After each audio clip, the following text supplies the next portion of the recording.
We're going to go at take 3 in 3, 2, 1. Action! Hi, welcome to a Rapunzel Rock Agency and Firebrand Radio Spotlight on the USA interview. I'm Tara McDonald and I'm joined today in the Tampa Bay area by Cannon McDonald, the young gun. Cannon is employed by Seminole Music in Seminole, Florida.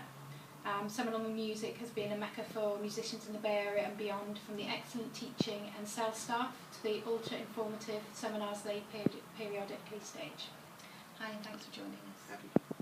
Can you tell us what initially drew you to music and how long you've been playing for? Well, from a young age, I was always exposed to a lot of music, even though my parents weren't musical.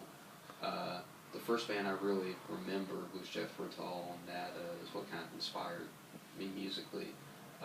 From the time I was 5 or 6, I kept asking my parents if I wanted to learn how to play flute. Finally, when I was 7 or 8, I started taking lessons and they bought me a flute, and from there I experimented with a few different instruments, saxophone and a keyboard, and finally ended up with guitar. So I've been playing guitar for 6 years now. Okay, and can you just tell us how old you are? I'll be 17 in a week, 16. Apart from Jethro Tull, which musicians and bands would you cite as influences? Well, as a guitar player, I definitely have to talk about instrumental rock guys like Joe Satriani and Steve Vai, Paul Gilbert. Van Halen was definitely an influence. And then I take a lot from a lot of 70s fusion stuff like My Vision Orchestra, Return to Forever, Relative Report, that kind of stuff. So kind of varied. A lot of neoclassical stuff as well, Jason Becker and Ben Malmsteen, that kind of stuff. Oh, cool. Okay, which specific guitars and gear do you use? I primarily, even though at one point I would have never imagined saying this, I primarily play a standard Strat, just Fender Stratocaster. I used to play Gibson stuff and Ibanez and a few other things, but I just found that that's what I really like to play now. As far as gear, I use Mesa amps, as well as Fractal Audio's XFX2 processor.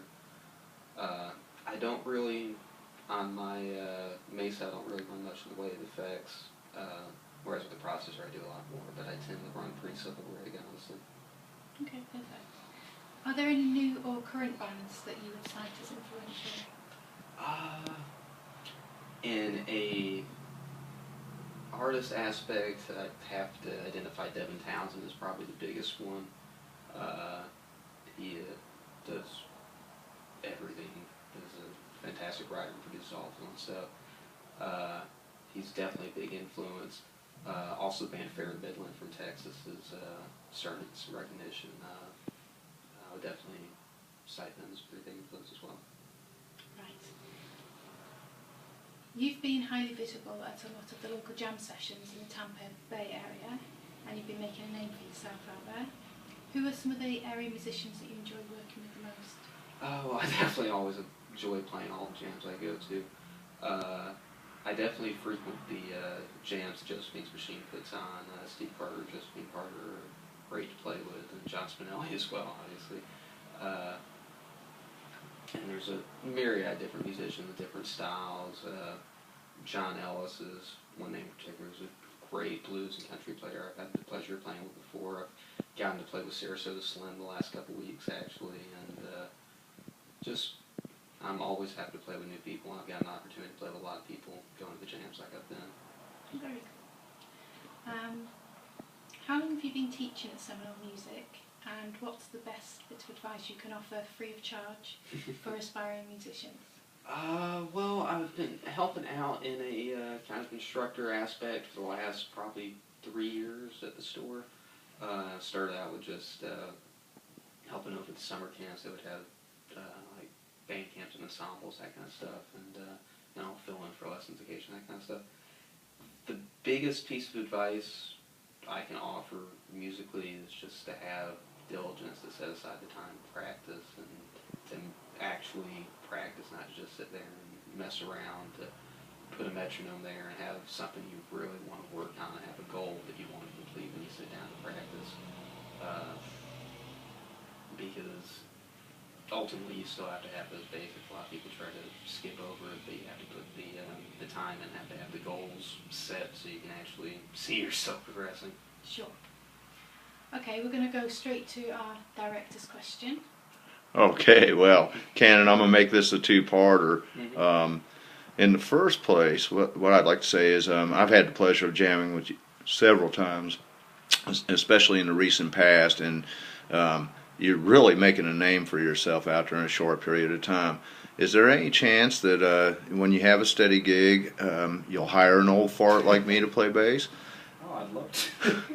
And then the other part I wanted to ask you is, there is a lot of emphasis that gets placed on you because of your age. Does it bother you to be like referred to as a young gun or a young and up and coming artist? Or It doesn't really bother me. The thing I've always tried to keep in mind is I don't want to ever let myself, once that goes away, and it will very soon, the age aspect, I don't want to just be a good guitar player for my age. I always want to be pushing myself to be exceptional for wherever I'm at, not just because I'm the age I'm at. Brilliant answer. The drive is what it takes, and I think that you hit the nail on the head with what you had said about practicing and having focus when you're practicing. It makes a lot of sense to me, and I hope that a lot of people digest that as well. Okay, what are your plans for furthering your musical education? Well, in about less than a month here, I'll be leaving for Boston to be going to Berkeley School of Music. I'm going to be majoring in guitar performance. I'm probably going to look into some production degree as well. I'm not sure if it would be a major or if I would do it as a minor, but I'd like to really learn how to produce music and do sound engineering, that kind of stuff. So for the next 4 years, my plan is to study at Berkeley and get my degree there. And from that point, I'm honestly not sure if I'll pursue higher education there. They do have a master's degree program there. I'm honestly not sure what it'll hold after that. Brilliant. Okay, well, keep up the good work, and thank you very much for coming in and talking to us today. Yep, no It's been a problem. I pleasure. enjoyed it. Lovely, thank you. Cheers. Cut.